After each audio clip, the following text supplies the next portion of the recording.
सभी विद्यार्थियों को सर्वप्रथम गुड इवनिंग। मैं नवनीत कुमार शर्मा, व्याख्याता भूगोल, सभी विद्यार्थियों का हार्दिक स्वागत करता हूं। हम 12th क्लास के अंतर्गत चैप्टर नंबर 23 सिंचाई एवं पेयजल का अध्ययन कर रहे थे। उसी क्रम के अंतर्गत आज हम चंबल परियोजना का अध्ययन करेंगे। चंबल परियोजना की अगर हम बात करें तो कुछ छोटे छोटे बिंदुओं को हमको इसमें समझना होगा। पहला पॉइंट है, चंबल परियोजना जो है वो राजस्थान और मध्य प्रदेश की संयुक्त परियोजना है, अर्थात ये दो राज्यों की संयुक्त परियोजना है और दोनों ही राज्यों की इस परियोजना के अंतर्गत जो भागीदारी है वह 50:50 की है।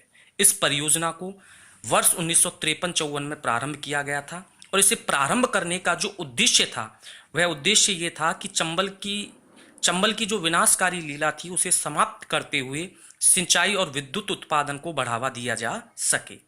इसी को ध्यान में रखते हुए इस परियोजना के अंतर्गत चंबल नदी पर 4 बांध बनाए गए, जिन्हें 3 चरणों के अंतर्गत पूरा किया गया था। इस परियोजना को और आगे समझने से पहले हमें चंबल नदी को समझना होगा, तो थोड़ा सा मैं आपको चंबल नदी के बारे में डिटेल्स दे रहा हूं।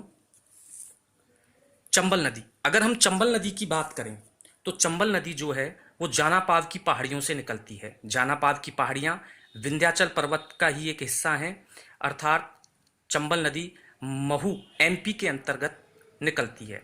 वहां से निकलने के बाद यह सबसे पहले राजस्थान के चौरासीगढ़ नामक स्थान जो चित्तौड़गढ़ के अंतर्गत आता है वहां प्रवेश करती है।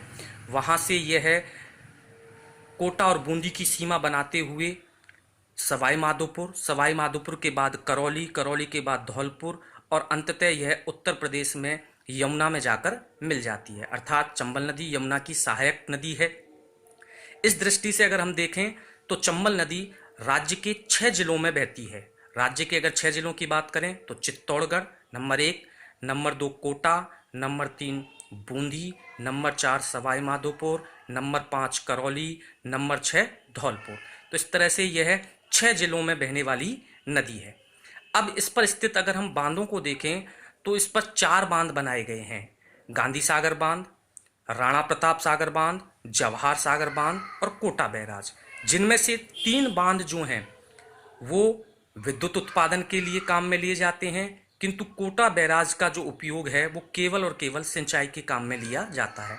जैसा कि बैराज शब्द है, बैराज के बारे में आप पहले भी पढ़ चुके हो, फिर से मैं एक बार इसको दोबारा आपको बताऊंगा बाद में। तो मध्य प्रदेश के अंतर्गत आने वाला जो बांध है वो गांधी सागर बांध है और यह गांधी सागर बांध मानपुरा व भानपुरा पठारों के मध्य प्रदेश में ही स्थित है। राजस्थान में यह नदी सबसे पहले चौरासीगढ़ जो चित्तौड़गढ़ के अंतर्गत आता है वहां प्रवेश करती है और वहां से थोड़ा सा आगे चलने पर एक चूलिया नामक स्थान है और वहीं पर इस पर एक जलप्रपात स्थित है जिसे चूलिया जलप्रपात के नाम से जाना जाता है और यह राज्य का सबसे ऊंचा जलप्रपात माना जाता है, जिसकी ऊंचाई 18 मीटर है। वहां से आगे इस पर बांध बना हुआ है चित्तौड़गढ़ के अंतर्गत ही, जिसे राणा प्रताप सागर बांध के नाम से जाना जाता है और उससे आगे यह नदी कोटा और बूंदी की और सीमा बनाते हुए आगे बढ़ती है और कोटा शहर के अंतर्गत यहाँ बना हुआ है कोटा बैराज बांध। इस तरह से इस पर 4 बांध बने हुए हैं। राज्य के 6 जिलों में बहती है। इसकी अगर थोड़े से और फैक्ट्स पर बात करें तो चंबल नदी की जो कुल लंबाई है वो 966 किलोमीटर है। राजस्थान की सबसे लंबी नदी मानी जाती है। नित्यवाही नदी है, 12मासी नदी के नाम से इसे जाना जाता है। अब आगे अगर हम देखें तो मैंने आपको बताया था इस परियोजना के अंतर्गत 4 बांध हैं जिन्हें 3 चरणों में पूरा किया गया था। मध्य प्रदेश के अंतर्गत इस पर गांधी सागर बांध है जो जानापाव की पहाड़ियां जो थी वहां से ये नदी निकलती थी। गांधी सागर बांध की बात करें तो ये मानपुरा और भानपुरा पठारों के मध्य स्थित है। इस बांध को वर्ष 1960 में बनाया गया था। चौरासीगढ़ से यह बांध 8 किलोमीटर पहले स्थित है।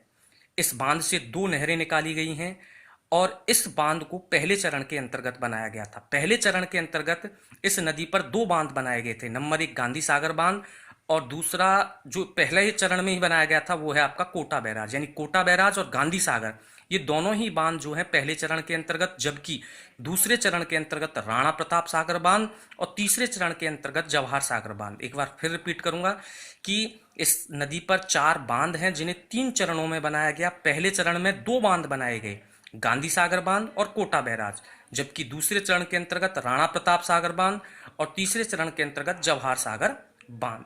राणा प्रताप सागर की अगर हम बात करें तो ये रावत भाटा चित्तौड़गढ़ में स्थित है, जो गांधी सागर बांध से 48 किलोमीटर आगे है। अर्थात हम ये भी कह सकते हैं कि चूलिया जलप्रपात के समीप है। इसे वर्ष 1970 में बनाया गया था और यहीं पर राज्य का एकमात्र परमाणु ऊर्जा केंद्र स्थित है, जो रावत भाटा चित्तौड़गढ़ के अंतर्गत आता है। इससे आगे जो स्थित कोटा में जो बांध स्थित है वो है जवाहर सागर बांध, जो रावत भाटा से लगभग 38 किलोमीटर आगे है, कोटा के समीप बोरावास गांव में स्थित है। वर्ष 1973 में इस बांध को बनाया गया था। और अगला है कोटा बैराज। और बैराज का जो अर्थ होता है, बैराज का अर्थ होता है ऐसा जलाशय जिसके जल का उपयोग केवल सिंचाई के अंतर्गत किया जाता हो।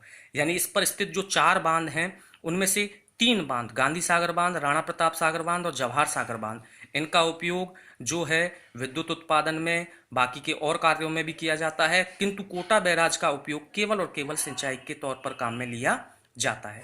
चंबल परियोजना के कारण ही राज्य का कोटा जिला एक प्रमुख औद्योगिक केंद्र बन पाया। इस परियोजना के कारण ही बाढ़ों पर नियंत्रण के साथ साथ सिंचाई सुविधा बढ़ी तथा पर्यटन को भी बढ़ावा मिला। आज के वीडियो में इतना ही। आगे की चर्चा हम अगले वीडियो में करेंगे। आपको ये वीडियो कैसा लगा इसके बारे में अपनी राय अवश्य दें। धन्यवाद।